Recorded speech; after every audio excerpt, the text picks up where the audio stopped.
Et bonjour à tous, c'est Alexis, j'espère que vous allez bien et aujourd'hui on se retrouve pour une nouvelle vidéo que vous m'avez beaucoup demandé.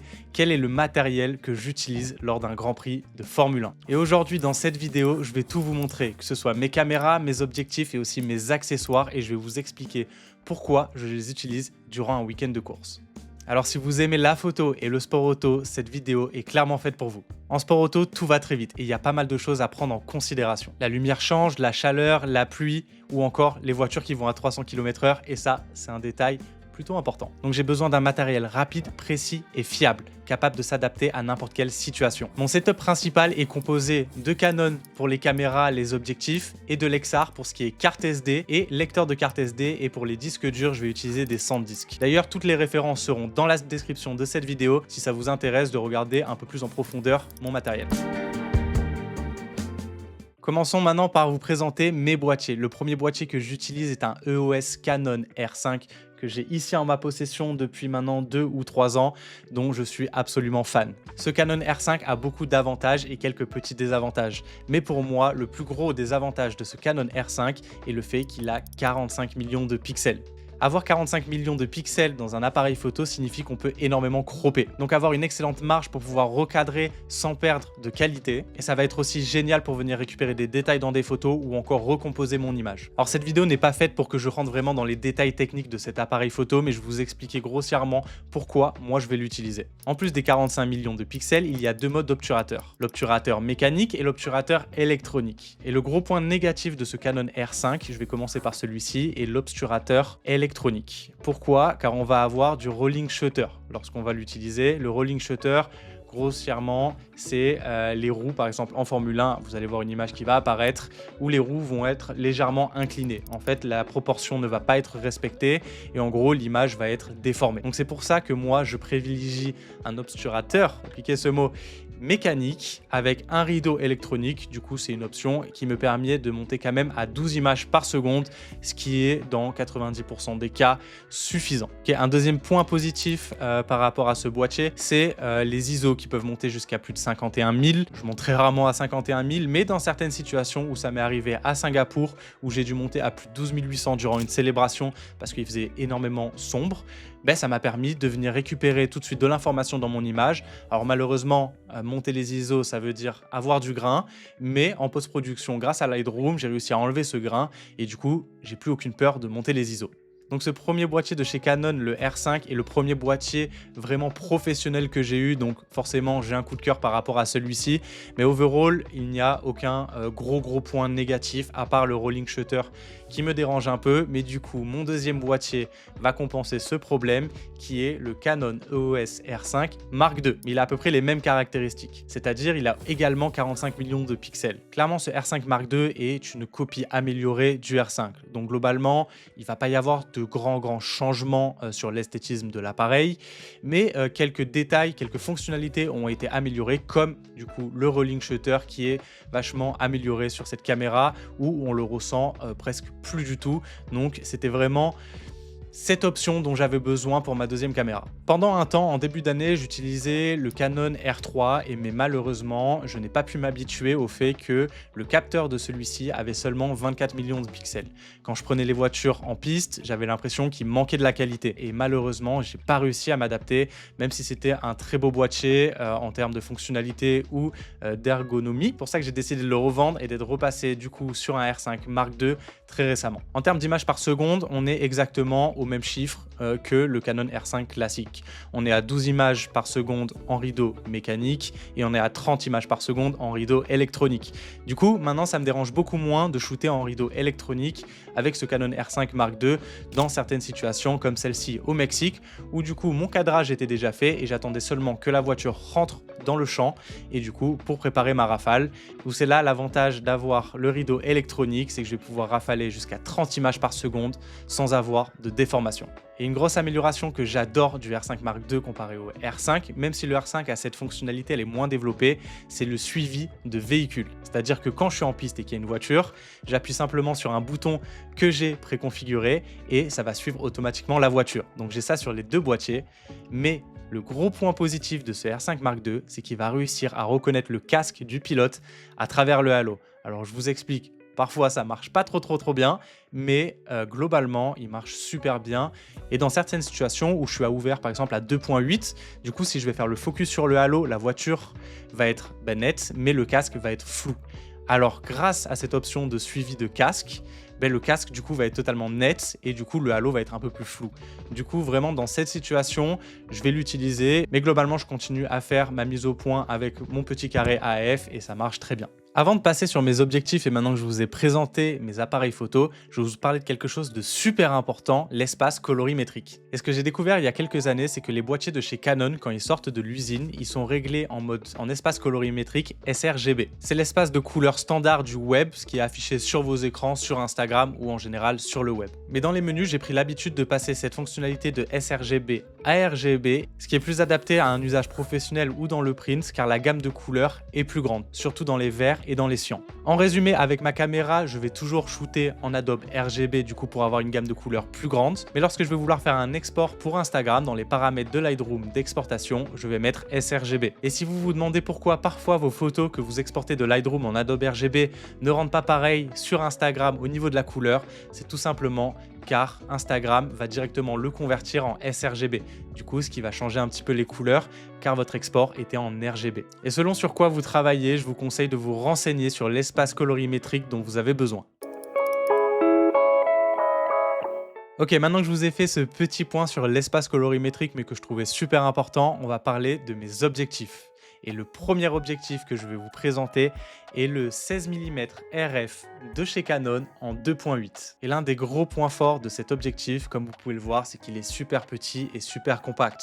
Donc je peux le mettre dans mon petit sac photo ou également dans ma poche. Je vais pas tout le temps m'en servir, il y a des week-ends de course où j'en ressens pas spécialement le besoin, mais c'est toujours cool de l'avoir avec soi, car il y a toujours une petite photo d'illustration avec un grand angle à avoir, donc avoir la piste, du ciel, les gradins, les spectateurs, enfin voilà, vraiment avoir une image d'illustration au global de ce qui se passe. Mais quand même, ce petit objectif a un petit défaut, c'est qu'il va faire de la distorsion sur le côté de l'image. Alors le centre va rester très net et la qualité est au top, mais voilà, du coup sur Lightroom, il va falloir activer la correction d'objectif pour enlever ce vignettage. Et également, c'est l'un des super grands angles de chez Canon qui a un prix extrêmement réduit. Je pense que l'objectif est autour des 300 € et comparé à un 15-35 où du coup avec le 15 mm vous pouvez avoir un super grand angle, le prix est de 2500 €. Alors oui, il a ce petit défaut de distorsion sur les côtés, mais au global, pour le prix, cet objectif est superbe. Et maintenant, le deuxième objectif que je vais vous présenter est le 24-70 RF 2.8. C'est l'objectif le plus polyvalent que j'ai et que j'ai eu à mes débuts. Il en existe deux versions, le f.4 et le f2.8. La différence est l'ouverture. En 2.8, on va avoir plus de lumière qui va rentrer, donc ça va être super. Mais il y a quand même, je pense, un peu plus de 1000 € de différence entre les deux. Donc moi, quand j'avais commencé du coup avec le f.4 et ça faisait déjà très bien l'affaire. Alors cet objectif, c'est clairement le plus polyvalent. Je l'utilise dans le paddock, dans la pit lane, dans les box, sur la grille, en célébration, en piste. Enfin, vous avez compris, je l'utilise absolument partout. Il a une mise au point ultra rapide, une stabilisation excellente et surtout un piqué incroyable. Donc clairement, la qualité de cet objectif est totalement incroyable et c'est l'un des meilleurs que j'ai jamais eu et que je vais probablement continuer d'utiliser pendant encore très longtemps. Passons au troisième objectif, l'un de mes objectifs préférés pour le sport, qui est tout simplement le 70-200 RF 2.8. Alors oui, pour un 70-200, comme vous pouvez le voir, il est minuscule. Il fait presque la taille de mon 24-70, même je pense que c'est de la même taille. Donc c'est totalement incroyable d'avoir un objectif aussi compact en étant un zoom aussi impressionnant avec une qualité optique incroyable, la reproduction des couleurs est totalement géniale. L'autofocus est au top, il a différents modes du coup, que ce soit pour les filets, en gros ça va permettre une stabilisation horizontale, verticale sur les deux axes, donc il va avoir différents modes directement sur l'objectif. Au niveau du flou, lorsqu'on est à 2.8 et que le sujet est relativement près de nous, l'arrière-plan qui est flou est super doux et j'adore le bouquet, l'effet que ça rend. Donc clairement pour la piste à 70-200 et le Canon R5 et R5 II et ses 45 millions de pixels, vous avez bien compris que du coup, même si j'étais un petit peu trop loin de mon sujet, avec ce 70-200, je vais être à 200 et je vais pouvoir cropper un peu dans mon image et on va avoir l'impression que je suis presque à 400. Donc voilà, le combo des deux est totalement incroyable et c'est pour ça que je privilégie aussi mes caméras à 45 millions de pixels. Mais sinon, pour revenir sur cet objectif, je l'avais au tout début en EF avec mon ancien appareil photo et il était gigantesque. Et surtout, quand on pense objectif Canon dans le sport, pour les photographes, on imagine tous cet objectif photo qui est blanc. Et voilà, c'est toujours un truc cool. Je me rappelle quand je rêvais, entre guillemets, d'en avoir un. Et aujourd'hui, j'ai la chance de pouvoir en utiliser un tous les week-ends. Donc voilà, c'est clairement l'un de mes objectifs préférés de la gamme de chez Canon. Et tout de suite, je vais vous présenter le dernier objectif.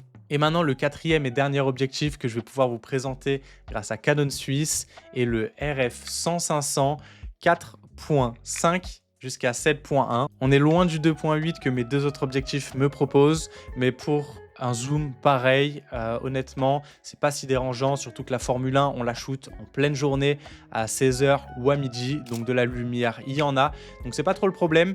100-500, bah, c'est super cool quand même pour vraiment dans certaines situations, comme ici à Austin, où j'en ai eu besoin, j'ai dû être zoomé à un peu plus de 400, donc c'était vraiment cool de pouvoir me rapprocher du sujet. J'avais un petit a priori par rapport au piqué de cet objectif que j'avais déjà testé il y a quelques années, où j'avais été un petit peu déçu, donc peut-être qu'on m'avait prêté un objectif qui était usé, j'en sais rien, qui avait peut-être un problème de fabrication.